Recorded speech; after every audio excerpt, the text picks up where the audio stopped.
Hi everyone, I Shrujit welcome you all on Econometrics Day channel। आज हम लोग सीखने वाले हैं क्लास 7 का मैथमेटिक्स। तो चलिए बिना वक्त गवाए शुरू करते हैं आज का class. So back to what I was saying. Could be us. तो आज क्लास 7 स्टूडेंट्स हम लोग फिर से कंटिन्यू करने वाले हैं चैप्टर 16 डेटा हैंडलिंग। और आज का जो पार्ट है वो है part 16। Now those who have not watched the previous parts, मतलब पार्ट 1 से लेकर पार्ट 15 तक अगर तुम लोगों ने नहीं देखा है तो वो सब पार्ट पहले देख लो, उसके बाद ये पार्ट 16 देखना। तो क्या होगा, तुम्हारा जो कॉन्सेप्ट है वो और भी मजबूत हो जाएगा, करने में तुमको इजी लगेगा। आज हम लोग यही चैप्टर का वर्कआउट पोर्शन करने वाले हैं, मतलब वर्कआउट पोर्शन शुरू करने वाले हैं। तो पहला क्वेश्चन वर्कआउट पोर्शन का अच्छे से देखो, चूज द करेक्ट ऑप्शन। तो चूज द करेक्ट ऑप्शन का मतलब ही है एमसीक्यू। हम लोग बोलते हैं मल्टीपल चॉइस क्वेश्चन, एमसीक्यू। तो एमसीक्यू क्वेश्चंस बहुत ही इजी होता है, जल्दी जल्दी करना पड़ता है। तो क्वेश्चन नंबर ए में क्या बोला है, the measure of central tendency. मैंने तुम लोग को सिखाया है सेंट्रल टेंडेंसी, अगर नहीं जानते हो तो फर्स्ट इंट्रोडक्शन पार्ट देखो, ठीक है। That may be used, so the measure of central tendency that may be used to estimate. Estimate का मतलब है to find out, okay, the overall performance of the students, the overall performance of the students of a class. पूरा class का performance, overall मतलब पूरा class का performance in a maths test is median, arithmetic mean, mode ना range. कौन सा होगा ना? ओवरऑल परफॉर्मेंस मतलब क्या है, तुमको एवरेज निकालना है, ठीक है। तुमको क्या निकालना है? एवरेज। और एवरेज का मतलब ही है एरिथमेटिक मीन। तो ये वाला होगा आंसर, ठीक है। सपोज एक तो क्लास में सपोज 30 स्टूडेंट्स है, सभी को मैथ्स टेस्ट में मार्क्स मिला है, तो ओवरऑल परफॉर्मेंस क्या कैसे निकालोगे? सभी स्टूडेंट्स का मार्क्स ऐड करोगे और डिवाइडेड बाय 30 स्टूडेंट्स होने से डिवाइड बाय 30, 20 स्टूडेंट्स होने से डिवाइड बाय 20, ऐसा करके तुमको एवरेज निकालना है। तो उसी का ही मतलब है arithmetic mean is the correct answer. Why? Because to find out, estimate मतलब find out, to find out the overall performance of the students, ठीक है। उसके बाद क्वेश्चन नंबर बी, तो ए हो गया। B, the mean of 68, 76, 72, 74 and 70 is. तो ये बहुत ही इंपॉर्टेंट क्वेश्चन है, एग्जाम में टीचर ने सेट कर दिया, देखना। मेरा ये वाला क्वेश्चन टीचर सेट करेगा ही करेगा, ठीक है। The mean of 68, 76, 72, 74 and 70 is. तुमको मीन निकालना है, तो मीन निकालने के लिए तुम्हारा क्या है कि पहले तुमको ऐड करना पड़ेगा। तो ये और ये तुमको ऐड करना पड़ेगा। चलो ऐड करते हैं। पहले हम लोग इधर में रफ कर लेते हैं। 68, उसके बाद क्या है 76, उसके बाद क्या है 72, 74 और 70, ठीक है। सम ऑफ ऑल द ऑब्जर्वेशन, सो मैं सम कर रहा हूं, तो क्या होगा 8, 6, 14, 15, 16 प्लस 4 20, तो 2 इधर आ गया, 2 और 6 8, 8 और 7 कितना हो गया 15 हो गया। नहीं तो तुम ऐसा भी कर सकते हो 7 7 7 7 कितना हो गया 28, 28 प्लस 2 30 प्लस 6 36, सो 360 आ गया। तो sum of the observations are what 360 and number of observations कितना? तो ऑब्जर्वेशन है 1 2 3 4 5, तो डिवाइडेड बाई 5, तो 5 1 जा 5, 5 7 जा 35, 1 कैरी, तो 10 हो गया, तो 5 2 जा 10, तो कितना आ गया 72, ठीक है। तो इधर में 72 कौन सा है? पहला वाला ही है 72, तो देखो आंसर आ गया।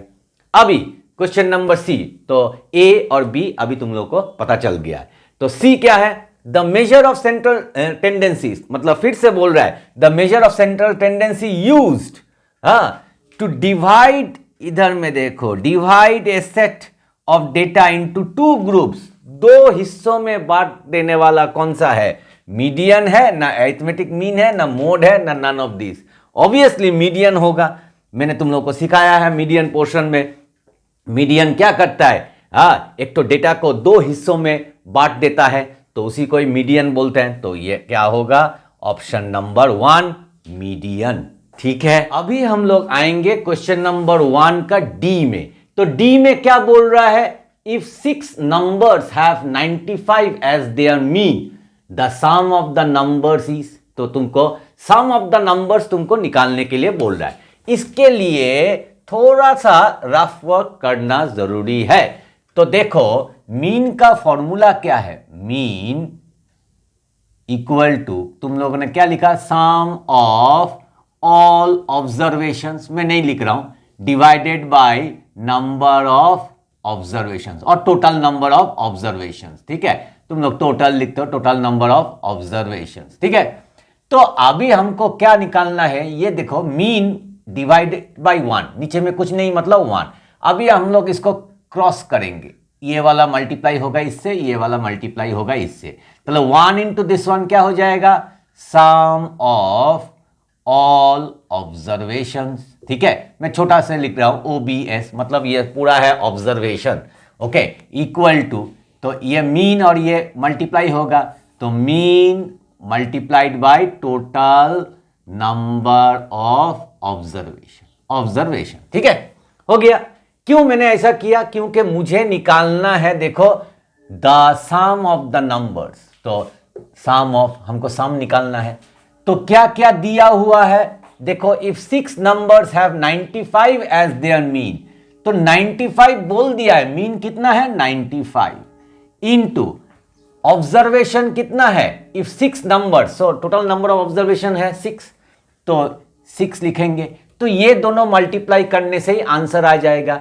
देखो 6 इंटू 5, 6 5 जा 30, 3 कैरी, 6 9 जा 54 प्लस 3 57, तो आ गया आंसर। अगर तुम नहीं कर सकते तो ऐसा करके करो 95 और 6, 6 5 जा 30, 3 कैरी, 6 9 जा 54 प्लस 3 57। ठीक है, तो 57 570 आ गया हम लोग का आंसर। तो चलो देखते हैं कौन सा है, नंबर 2, रोमन 2 है आंसर। ठीक है, उसके बाद हम लोग आते हैं क्वेश्चन नंबर ई में। ई में क्या बोल रहा है, to compare 2 given sets of data. अगर हम लोग को दो ठो डेटा को कंपेयर करना है तो वी कैन कन्वीनियंटली यूज, हम लोग कौन सा चीज यूज करेंगे, बार ग्राफ यूज करेंगे, ना डबल बार ग्राफ, ना पिक्टोग्राफ, ना none of this. Obviously bar graph में एक ही डेटा हम लोग ड्रॉ करते हैं, डबल बार ग्राफ में हम लोग दो ठो डेटा ड्रॉ कर सकते हैं। ठीक है, तो कौन सा होगा आंसर, डबल बार ग्राफ, क्योंकि वहां पे हम लोग दो ठो डेटा ड्रॉ करते हैं और दो ठो डेटा में हम लोग कंपैरिजन निकालते हैं, तो डबल बार ग्राफ होगा आंसर। अभी हम लोग आते हैं क्वेश्चन नंबर एफ में। तो क्वेश्चन नंबर एफ क्या बोल रहा है, the probability of picking A consonant from the English alphabet is. ठीक है, तो हमको पिक करना है कॉन्सोनेंट, तो इसके लिए पहले हमको निकालना पड़ेगा total number of possible outcome, total number of possible outcome. तो वो total number of possible outcome कितना होगा, अल्फाबेट, इंग्लिश अल्फाबेट कितना तो है 26 है। ठीक है, अभी हमको निकालना पड़ेगा कि कॉन्सोनेंट कितना तो है। अगर 26 अगर टोटल अल्फाबेट है तो नंबर ऑफ फेवरेबल क्या है, आउटकम ऑफ गेटिंग कॉन्सोनेंट, तो कॉन्सोनेंट कितना तो होगा ना, इधर में देखो अच्छा से, 26 अगर अल्फाबेट है, वावल कितना तो है 5 ठो, तो सब्ट्रैक्ट कर दो 5 ठो, तो बाकी रहेगा कितना 21, तो 21 है कॉन्सोनेंट, तो इधर में हम लोग 21 लिखेंगे। उसके बाद फॉर्मूला क्या बोलता है, पी, हम लोग कॉन्सोनेंट निकालने वाले हैं, तो क्या होगा, फेवरेबल कितना है 21 और टोटल नंबर ऑफ पॉसिबल कितना है 26, तो आ गया हम लोग का आंसर 21/26। तो ये वाला है नहीं, ये वाला है नहीं, ये वाला है। अगर ये वाला होता 5 तो वो बोलता the probability of picking A vowel, तब ये वाला आंसर होता। अगर ये कॉन्सोनेंट को चेंज करके, तुम्हारा टीचर ऐसा भी कर सकता है, the probability of picking A vowel from the English alphabet, तो वावल कितना है 5 है, तो 5/26 तब होगा आंसर। ठीक है, तो यहां पे कॉन्सोनेंट बोला है तो 21/26। ठीक है, Now students, those who are new in this channel, if you like this video, if you like your channel, then I would like to request all my students to please give a like, share this video more and more with your friends, classmates as well as your relatives, and don't forget to subscribe your channel, because when you subscribe, it really motivates me to make more such interesting videos for you all. And also don't forget to press the all notification bell, ting ting, so that whenever I upload such videos, you are going to get the notifications first. Now we will move on to the next question. हम लोग solve करेंगे question number 1H।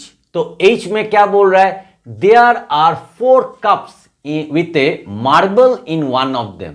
तो 4 ठो cup है और उन चारों cup में से कोई भी एक ठो कप में एक ठो मार्बल है। तो फाइंड द प्रोबेबिलिटी ऑफ गेसिंग the right one in one try. एक ही ट्राई में तुमको गेस करना पड़ेगा किसमें वो मार्बल है। तो ये प्रोबेबिलिटी का सम है। तो प्रोबेबिलिटी का अगर सम है, पहले हम लोग टोटल निकालते हैं। तो टोटल कितना है? Total number of possible outcome, तुम लोग को फॉर्मूला मालूम है, ठीक है। तो कितना ठो कप है? 4 ठो कप है, तो 4 आ जाएगा, ठीक है। और ये चारों कप में एक ठो कप में एक ठो मार्बल है। तो number of favourable outcome of getting marble, कितना ठो मार्बल है? एक ठो मार्बल है, ठीक है। तो फाइंड द प्रोबेबिलिटी। तो प्रोबेबिलिटी हम लोग कैसे निकालते हैं? P और मार्बल लिखेंगे, ठीक है। क्योंकि चारों कप है, मतलब चारों कप में तो मार्बल नहीं है, सिर्फ एक ही कप में मार्बल है। तो टोटल होगा 4 और number of favourable outcome of marble कितना ठो है? एक ठो है। हमको प्रोबेबिलिटी ऑफ मार्बल निकालना है। तो नीचे में होगा टोटल, ऊपर में क्या होगा? फेवरेबल क्या है? 1। तो आंसर आ जाएगा क्या? 1/4। तो इधर में 1/4 कहाँ है? इधर। Can you see? 1/4 रोमन 4। उसके बाद question number I। The numbers 2, 3 and 4 repeat as many times as their value. The mode and median of the observations are। मतलब 2 और 3 और 4 ये 3 ठो नंबर है और ये 3 ठो नंबर रिपीट हो रहा है as many times, कितना बार? As their value, जितना उसका वैल्यू है उसका अनुसार वो रिपीट हो रहा है। सपोज 2 रिपीट होगा 2 बार। उसके बाद है 3 रिपीट होगा कितना? 3 बार। और 4 रिपीट होगा कितना? 4 बार, ठीक है। कैसे वो लोग रिपीट होगा? According to their value. 2 repeat होगा 2 बार, 3 रिपीट होगा 3 बार, 4 रिपीट होगा 4 बार, 5 रिपीट होगा 5 बार, 6 रिपीट होगा 6 बार, ठीक है। तो अभी तुमको क्या निकालना है? मोड पहले निकालना है। तो मोड क्या है? जो नंबर सबसे ज्यादा बार रिपीट हुआ है वही होगा मोड। तो इधर में कौन सा नंबर ज्यादा बार रिपीट हुआ है? 4 बार, ठीक है। बाकी तो ये 3 बार, ये 2 बार, तो मोड हो जाएगा 4। उसके बाद क्या निकालने के लिए बोला है? मीडियन। तो मीडियन निकालने के लिए पहले हमको जानना पड़ेगा n कितना ठो है। 1 2 3 4 5 6 7 8 9, n है 9 क्या है? Odd number. तो मीडियन का फॉर्मूला क्या है? मीडियन फॉर ऑड n मैंने सिखाया था, n+1 डिवाइडेड बाई 2 एथ आइटम, ठीक है। ये है फॉर्मूला। तो अभी हम लोग फॉर्मूला पुट करेंगे। तो 9 है, 9+1/2, तो कितना हो गया? 9+1 10th। तो इधर करते हैं, ठीक है, ताकि तुम लोग को दिखाई दे। तो 9+1 10/2 एथ आइटम, ठीक है। तो ये आ गया, कितना आ गया? 5th item. अभी 5th आइटम क्या है? चलो देखते हैं। 1 2 3 4 5, तो ये है 5th आइटम 3। तो आ गया हम लोग का मीडियन। मीडियन क्या है? 3। तो मोड है 4, मीडियन है 3। तो 4 है मोड, मीडियन है 3। तो एक ठो आंसर है 4, एक ठो आंसर है 3। कहां पे है? ये नहीं है, ये है। देखो, पहले वाला मोड, उसके बाद मीडियन। तो इसको हम लोग टिक मार्क कर देंगे, यही है हम लोग का करेक्ट आंसर। तो मेरा ख्याल से आज जो मैंने सिखाया है MCQ, ए से लेकर आई तक, अभी तुम लोगों को पता चल गया होगा कि कैसे इसको सॉल्व करना है। ये दो तो सम भी इंपॉर्टेंट सम है, ठीक है, इजी भी है, थोड़ा सा critical you can say according to your class, but it is not so much critical. Okay, so you can do it. मैंने तुम लोग को समझाया है और रफ वर्कआउट भी किया है। हाँ, ये वर्कआउट देखना, समझो सम को, तो वेरी वेरी इजी। तो इसको 2-3 बार 4 बार प्रैक्टिस करना, ताकि अगर ये एग्जाम में आए you can do it quickly as well as correctly. अगर वीडियो पसंद आए तो वीडियो को लाइक, शेयर और सब्सक्राइब करना मत भूलिएगा। मिलते हैं और एक अच्छे नए कंटेंट के साथ, तब तक के लिए बाय बाय।